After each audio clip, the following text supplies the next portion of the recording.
Hey guys, Jason Lawrence, J-Law Fitness. So I just finished my own leg workout, and I was kind of thinking with the coronavirus kind of shutting down gyms today, that I'd give you guys maybe some different ideas for a home exercise program that you could do at home. I know there's been a lot of comments. I know, at my work I've had a lot of people comment that, well, I can't work out at home because I don't have any weights to work out. Well, I'm going to give you some options of some things you can do where you don't necessarily need a lot of weight to still get, a good burn, a good pump, and get the exercise that you really want. And you can modify this anywhere from, beginners doing home stuff all the way up to advanced doing home stuff. So the first one I want to show you is called the split leg squat. So this one's a little bit technical. You have to get your technique right. But I have a bench here, so you can use a bench if you have a bench. If you don't have a bench, you can use a chair. You don't have a chair, I mean, everybody should have a chair, but if you don't have a chair, steps. If you have steps at home, you can put your foot up on steps to do this. So essentially what you want to do, you want to get in a position here where you can get one leg kind of back behind the other one, and you want to rest it up on the bench, but kind of just your toe. And what you want to have is you want to have a scenario where this knee of this leg that's up is pretty much even with this front knee. So I'm a little bit too close there. Okay? Now, so what you want to do is you want to kind of go back almost like you're doing a squat. So you're coming back and you're coming down almost until this knee touches the floor, and then you're coming back up. So we're sitting back and then back up. Now, something you want to avoid here, and a lot of people do this, is they come way out here, and then they're kicking this foot back like this, and then when you go to squat down, your back is all bent and out of position because you're so far away. So you want to make sure that you get in a position where your knees are pretty close to even. Maybe this one's just slightly behind, and you're sitting back like you're doing a squat, and then come back up.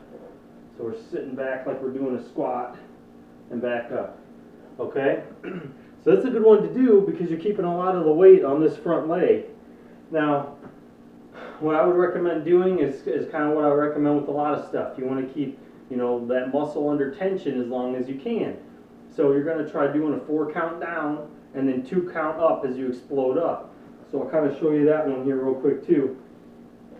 So we're back in this position. So we're going 1, 2, 3, 4, and 1, 2. Okay, and you really want to focus on the quad muscle here and your glute muscle as you're doing this. But, I mean, if you don't have any weight, this is going to be tough just without even any weight. If you have some light dumbbells at home, like even 5s, 8, 10s, 12s, something like that, it'll add a lot of weight. It can be sufficient. I mean, if you have anything else you can hold that gives you a little bit of weight, I mean, put those in each hand, hold on to it to give you a little extra weight for this. Another one that you could do that you can either modify as, just a regular squat or a single leg squat if you need more weight, is just doing a bench squat here. So if you're just doing a regular squat, feet about shoulder width apart, and then you're just coming down till you hit the bench and then come right back up. Okay, you don't want to sit for a long period of time there. You're just trying to come down, touch the bench with your butt, and then come right back up. Okay, now the modification you can do to this to make it more challenging, you lift one leg up, and then you're still trying to do the same thing. So you're coming down, touching the bench, you come back up. Okay, so same thing, we're going 1, 2, 3, 4, 1, 2. Okay, I guarantee if you want to burn, you do these things even without weight, and you're going to feel some burn with it. Same thing with this. You don't need a bench. Chair, you can do it to steps. There's a lot of things you can go to where it's kind of a surface like this that you can kind of sit down and then come right back up. Okay, another one you can do. Now you can do this with a stability ball. You can do it without a stability ball. A lot of people don't have stability balls. They're pretty cheap though if you want to add a stability ball to do this. So if you're on the ground, kind of angle here a little bit. So we're putting one foot here like this, okay? You're kind of resting back, and what you want to do is you're trying to bridge up and then bring it back down and up and back down. Okay, now this one is not too bad. This one's kind of more of a beginner. So you're going 1, 2, 1, 2, 3, 4, 1, 2, 1, 2, 3, 4. Okay, so that one's kind of more beginner. If you had a stability ball and you put a stability ball underneath, I'll kind of show it to you real quick.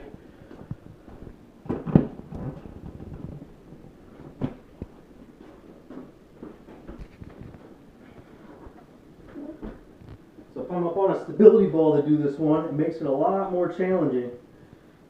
So I'm trying to go 1, 2, 1, 2, 3, 4. Oh, that's a lot harder because the stability ball is really challenging my balance. But that's another good glute workout to do. So you're getting a lot of work with your glutes on that one. Another one that you can do that challenges it a little bit more too is you're doing a single leg deadlift, I guess we'll call it. But you can take, if you have light weights, you can use light weights again. You know, water jugs. You fill up water jugs with water. That's something you can use too. But you can just stand with one leg up, and we're coming down into that deadlift, and then coming back up. Okay? So that's is kind of another modification if you need more weight, if you need more of a challenge. You know, we're coming single leg, coming down, and then back up. If that's too hard, do both legs. So you're coming down and back up. Like I said, water jugs are a good thing to use because they do give you some weight to them. And you can obviously change the weight by adding more or less water. Another one. So we're talking about working our calves.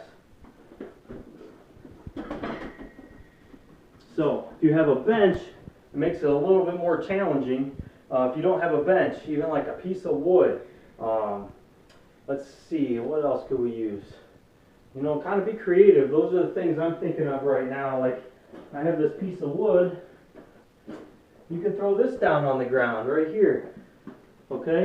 So, any of these things. And then you're kind of putting the majority of your foot on it. And then usually I'd want something to hold on to. You're putting your other foot behind it. And then you're pressing up onto it. And then back down. And pressing up onto it. And back down. And another thing that you can do with all these to make them a little bit more challenging is add a 2 count when you get to the beginning or to the end contraction and the beginning contraction. So let's say with this one, you know, if I don't have any extra weights, but I'm doing the single leg and I still feel like it's too easy, you know, come up, 1, 2, and then hold at the top range here for a 2 count. 1, 2, and then control it down. 1, 2, 3, 4. Don't touch the floor and hold it for another 2 count. Okay? And you're going through that motion the whole time. I bet if you get to about 10 to 12 of those, you're going to be feeling them that way too. Now look guys, if you're used to doing a lot of weight, this stuff isn't going to work forever. I mean, let's be honest. But gyms aren't going to be closed forever either. So this is something to get you through the next 2-3 weeks, the next 2-3 months, whatever it may be, so you continue to get the workout that you want, continue to get some burn. You're not losing all of that work that you put in.